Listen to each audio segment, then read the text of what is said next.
ഈ വിഷയത്തിൽ വളരെ കൗതുകകരമായ രണ്ട് കാര്യങ്ങൾ സംഭവിച്ചിട്ടുണ്ട്.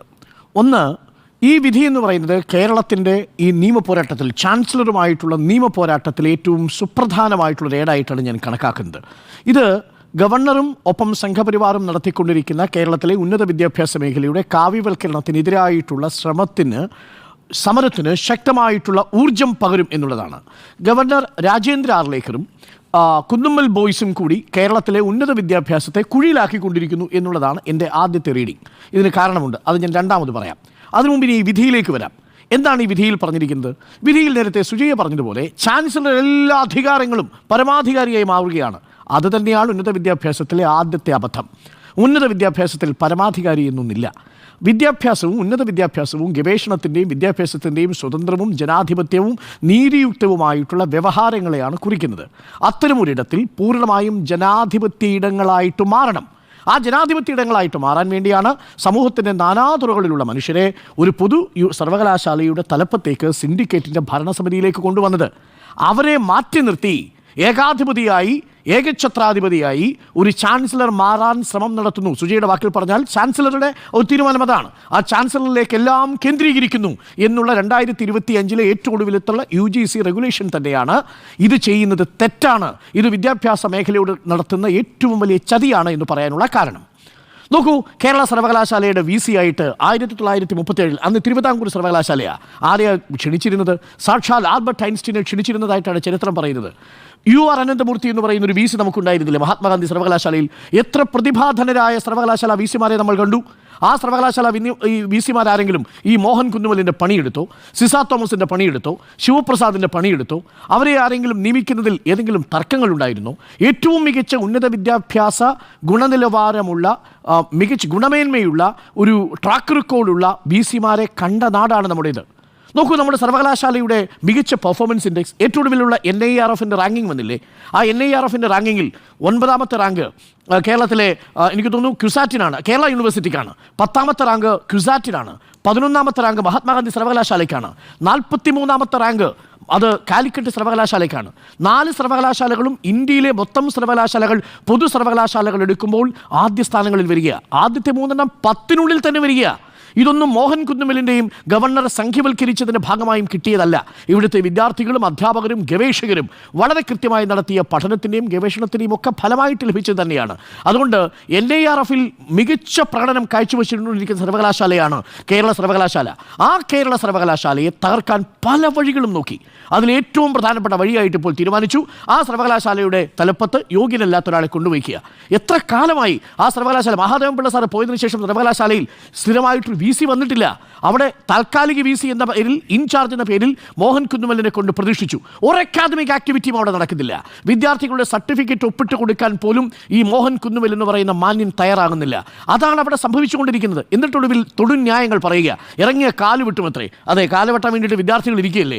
അവർ സമരം ചെയ്യുമ്പോൾ അതിനെ ഭയന്നുകൊണ്ട് VC മാറി നിൽക്കുകയും തിരിച്ചു കാല് വിട്ടും എന്ത് ഞാൻ ഭയക്കുന്നു എന്നാണ് പറയുന്നത്. ഇത്തരം തൊടുന്യായങ്ങൾ പറഞ്ഞുകൊണ്ടിരിക്കുന്ന ഒരു അവസ്ഥയാണ് നമുക്ക് സർവകലാശാലയിൽ കാണാൻ സാധിക്കുന്നത്. ഇനി യഥാർത്ഥ വിഷയത്തിലേക്ക് വരാം. എന്താണ് ഈ വിധിന്യായത്തിലെ ഭാഗം? ഈ വിധിന്യായത്തിൽ ആർലേക്കറും ആരിഫ് മുഹമ്മദ് ഖാനും കരുതിയത് ഈ പറയുന്ന ചാൻസലറായി ഞാൻ എൻ്റെ എല്ലാ അധികാരങ്ങളും തമ്പ്രാൻ എന്ന നിലയിൽ ഞാൻ എല്ലാ അധികാരങ്ങളും ഉപയോഗിക്കുന്നു എന്ന മട്ടിലുള്ള അപ്പോയിൻമെൻറ്റാണ് നടത്തിയത്.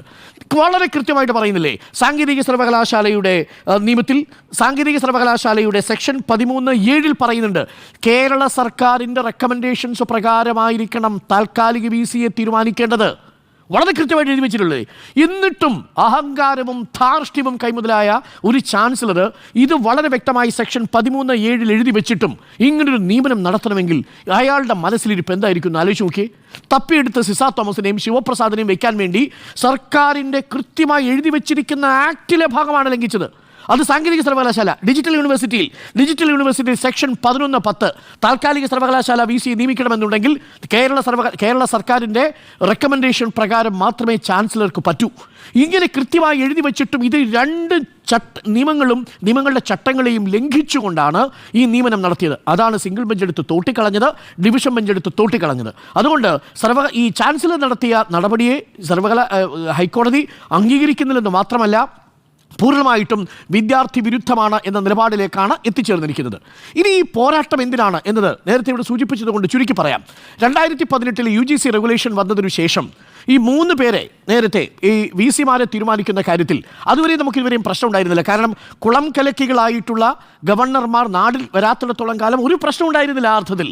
പക്ഷേ കുളം കലക്കിമാർ എന്ന് വന്നു തുടങ്ങി. ഇവിടെ മാത്രമല്ല, മഹാരാഷ്ട്രയിൽ, പശ്ചിമ ബംഗാളിൽ, തമിഴ്നാട്ടിൽ, പഞ്ചാബിൽ, കേരളത്തിൽ എവിടെയൊക്കെ ഈ സർക്കാരിന് ഇഷ്ടക്കാരല്ലാത്ത ആളുകൾ ഭരിക്കുന്നുണ്ടോ, കേന്ദ്ര സർക്കാരിന് വിരുദ്ധമായിട്ടുള്ള ഭരിക്കുന്നുണ്ടോ, അവിടെ ഗവർണർ എത്തുന്നു. മുന്നമാർ എന്ന പേരിൽ അവർ രംഗപ്രവേശം ചെയ്യുന്നു.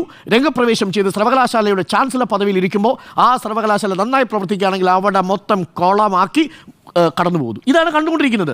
എന്താ കേരള സർവകലാശാലയിൽ സംഭവിച്ചത്?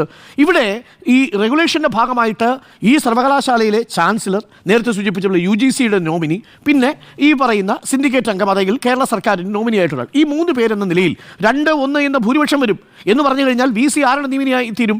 VC നിയമിക്കുന്ന സെർച്ച് കമ്മിറ്റി എന്ന് പറയുന്നത് ചാൻസലറുടെ പ്രീതിക്ക് മാത്രം കാരണമായിട്ടുള്ളൊരു ബോഡിയായിട്ട് തീരും.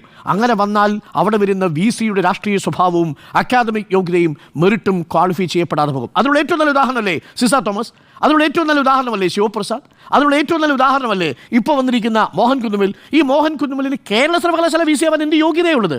ഇൻചാർജായിട്ട് 2ാമത് അപ്പോയിന്റ് ചെയ്തിരിക്കുക. ആരോഗ്യ സർവകലാശാലയാവാൻ അദ്ദേഹം ഡോക്ടർ എന്ന നിലയിൽ യോഗ്യനാവാം. കേരള സർവകലാശാല പോലെ ഒരു സർവകലാശാലയുടെ തലപ്പ് തിരിക്കാൻ എന്ത് യോഗ്യതയാണ് മോഹൻ കുന്നുമ്മലിനുള്ളത്? താൽക്കാലിക ചാർജുള്ള ഒരു VC എന്നല്ലാതെ. അപ്പോൾ അതുകൊണ്ട് ഈ ചാൻസലറുടെ ഉദ്ദേശം ഏറ്റവും മികച്ച ക്വാളിഫൈഡ് ആയ VC-യെ കൊടുക്കുക എന്നുള്ളതല്ല. ഈ സർവകലാശാലകൾ പിടിക്കുക, ആ സർവകലാശാലകളിലെ പഠനാന്തരീക്ഷത്തെ, അധ്യയനാന്തരീക്ഷത്തെ പൂർണ്ണമായിട്ടും മുതലെടുത്ത് അവിടെ സിലബസ് പരിഷ്കരണമടക്കം, പഠന രീതിയിലടക്കം, വിദ്യാർത്ഥികളുടെ സംഘടനാ പ്രവർത്തനങ്ങളിലടക്കം ഇടപെട്ട് ഇപ്പോൾ മുൻപിൽ നിൽക്കുന്ന റാങ്കുകളെ പിന്നിലേക്ക് മാറ്റണം. കാര്യം സർവകലാശാലകൾ വിദ്യാർത്ഥികൾ ചരിത്രം പഠിച്ചാൽ, അറിവും വിജ്ഞാനവും പകർന്നു വന്നാൽ സ്വാഭാവികമായും സംഖ്യവൽക്കരണത്തിന് സാധ്യതയില്ലാതെ വരും. അതുകൊണ്ടാണ് അവർ ആദ്യം നോട്ടമിടുന്നത്. ഏറ്റവും മികച്ച വിദ്യാഭ്യാസ സ്ഥാപനങ്ങളെ ഇല്ലാതാക്കി കഴിഞ്ഞാൽ, അവർ ചരിത്രവിരുദ്ധന്മാരായി മാറിയാൽ, വിജ്ഞാനത്തെ നിങ്ങൾ പൂർണ്ണമായും ഉപേക്ഷിച്ചു കഴിഞ്ഞാൽ പിന്നെ നിങ്ങൾക്ക് വളരെ വേഗം പഴയ കാലത്തിലേക്ക് തിരിച്ചു പോകാം. അതാണ് അവിടെ സംഭവിക്കുന്നത്. പൂർവാശ്രമത്തിലെ ഒരു ഇടതുപക്ഷ സഹയാത്രികനായി എന്ന് പറഞ്ഞാൽ എന്ത് കാര്യം? അങ്ങനെയുള്ള ആൾക്കാരല്ലേ വളരെ പെട്ടെന്ന് കാലുമാറി വരും.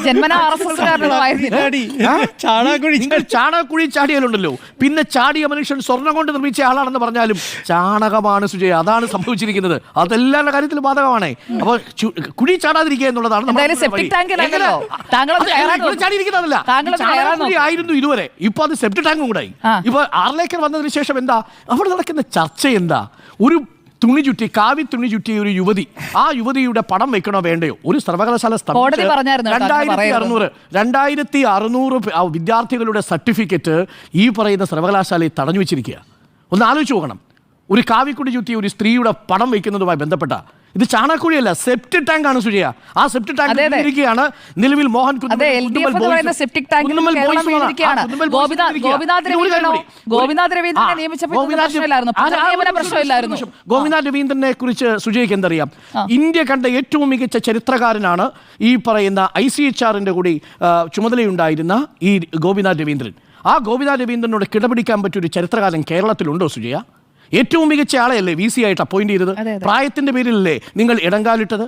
എന്നിട്ട് ആ VC-യെ ഗവർണർ ഈ ഇവിടുന്ന് കടന്നുപോയ ആരിഫ് മുഹമ്മദ് ഖാൻ ഉണ്ടല്ലോ, വിളിച്ച പേരെന്താണെന്നറിയാമോ? ക്രിമിനൽ എന്നാണ് വിളിച്ചത്. ക്രിമിനൽ എന്ന് ആരെ വിളിച്ചു? എന്ത് യോഗ്യത ആരിഫ് മുഹമ്മദ് ഖാൻ ഉള്ളത്? 7-8 പാർട്ടി മാറി വന്ന് അവസരവാദിയായിട്ട് വന്ന ഈ ആരിഫ് മുഹമ്മദ് ഖാൻ എന്ത് അവകാശമാണ്, എന്ത് അധികാരമാണുള്ളത് ഒരു ചരിത്രാധ്യാപകനും ഗവേഷകനുമായ ഈ പറയുന്ന ഗോപിനാഥ് രവീന്ദ്രനെ ക്രിമിനൽ എന്ന് വിളിക്കാൻ? അതുകൊണ്ടാണ് ഞാൻ പറഞ്ഞത്, ഇത് ചാണകമല്ല, സെപ്റ്റ് ടാങ്കാണ്. ഇവിടെയുള്ള ചാൻസലർമാർ ആ നിലയിലേക്ക് അധപ്പതിച്ചു പോയി എന്നുള്ളതാണ്. അതിനെ മറികടക്കാൻ വേണ്ടി നമ്മുടെ സംസ്ഥാന സർക്കാർ ഉണ്ടാക്കിയ നിയമം, ആ നിയമവും എടുത്ത് കക്ഷത്ത് വെച്ചിട്ട് ഈ ചാൻസലർ സർവകലാശാലയുടെ അടിസ്ഥാന വേരിളക്കാൻ നടത്തിക്കൊണ്ടിരിക്കുന്ന ശ്രമമാണ്.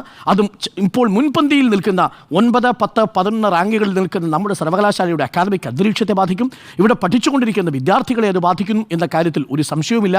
അതുകൊണ്ട് എത്രയും പെട്ടെന്ന് ഇന്നത്തെ വിധിയിൽ പറയുന്നത് പോലെ വിദ്യാർത്ഥികളുടെ നന്മയെ കരുതി ഈ പോരാട്ടത്തിൽ നിന്ന് ചാൻസലർ പിന്മാറുക എന്നുള്ളതാണ്. അതിൽ VC ഈ കാര്യത്തിൽ വിദ്യാർത്ഥികൾക്ക് അനുകൂലമായി നിലപാടെടുക്കുക എന്നുള്ളതാണ് നമ്മുടെ മുൻപിലുള്ള ഏക മാർഗം എന്ന് പറയുന്നത്. ഒരു കാര്യം കൂടി ഞാൻ പറയാം. ഇങ്ങനെ പറയുമ്പോഴും ഈ 13 സർവകലാശാലകളിൽ 12 സർവകലാശാലകളിലും VC ഇല്ലാതെ പോകുന്നതിന് ചാൻസലറെ നമുക്ക് കുറ്റം പറയാം. പക്ഷേ നേരത്തെ ജിമ്മി സൂചിപ്പിച്ചതുപോലെ 66 സർക്കാർ കോളേജുകളിൽ പല സർക്കാർ കോളേജുകളിലും പ്രിൻസിപ്പൽമാരില്ലാത്തതിന് കാരണം എന്ത് എന്നത് അന്വേഷിച്ചു പോകുമ്പോഴാണ് അവിടെയും നടക്കുന്നത് എന്താണ് എന്നുള്ളതിനെക്കുറിച്ചുള്ള കൃത്യമായ ബോധ്യം നമുക്കുണ്ടാവണം. സർവകലാശാലകളുടെ ക്വാളിറ്റി പോലെ തന്നെ പ്രധാനപ്പെട്ടതാണ് സർക്കാർ കോളേജുകളുടെ ഗുണനിലവാരവും എന്നതും ഒരിക്കൽ കൂടി ഓർമ്മിക്കണം. അതുകൊണ്ട് ഒരു തരത്തിലും രാഷ്ട്രീയ മാനദണ്ഡങ്ങളുടെ പേരിൽ ക്വാളിഫിക്കേഷൻ, യോഗ്യത നിശ്ചയിക്കപ്പെടാനോ കോംപ്രമൈസ് ചെയ്യപ്പെടാനോ പാടുള്ളതല്ല. അത് സർവകലാശാലകളെ, കോളേജുകളെയൊക്കെ ബാധിക്കും എന്നുള്ളതാണ്. നമ്മുടെ കുട്ടികൾ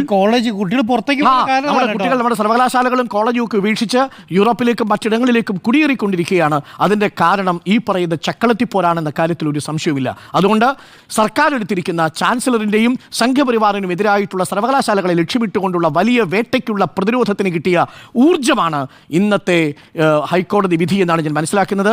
ഇതിന് ഹിന്ദിയിൽ ജാവോ എന്ന് പറയും. അത് ആർലേക്കറിനും ബാധകമാണ്, സിസ തോമസിന് ബാധകമാണ്, ഇതിന് ശിവപ്രസാദിനും ബാധകമാണ്, നമ്മളുടെ മോഹൻ കുന്നുമ്മലിനും കുന്നുമ്മൽ ബോയ്സിനും ബാധകമാണ്. ഗവർണറോട് എന്ന് പറഞ്ഞ പിണറായി വിജയൻ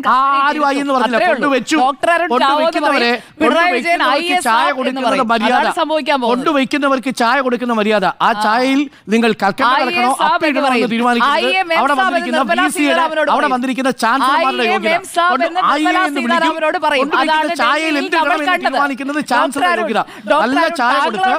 നല്ല ചായ കൊടുത്ത് ക്ഷണിച്ചു. അതിനകത്ത് എന്താ കാണിച്ചു വെച്ചിരിക്കുന്നത് നാട്ടുകാർ കണ്ടോണ്ടിരിക്കുകയാണ്. അതിങ്ങായി മാറിക്കൊണ്ടിരിക്കുകയാണ് ആ ഉന്നത പദവി. നാണക്കേടാണെന്നേ സുജയ, നാണക്കേടാണ്. അപ്പോ ഹിന്ദിയിൽ ജാവോ എന്ന് പറയും. അതാണ് വിധിയുടെ അന്തസത്ത.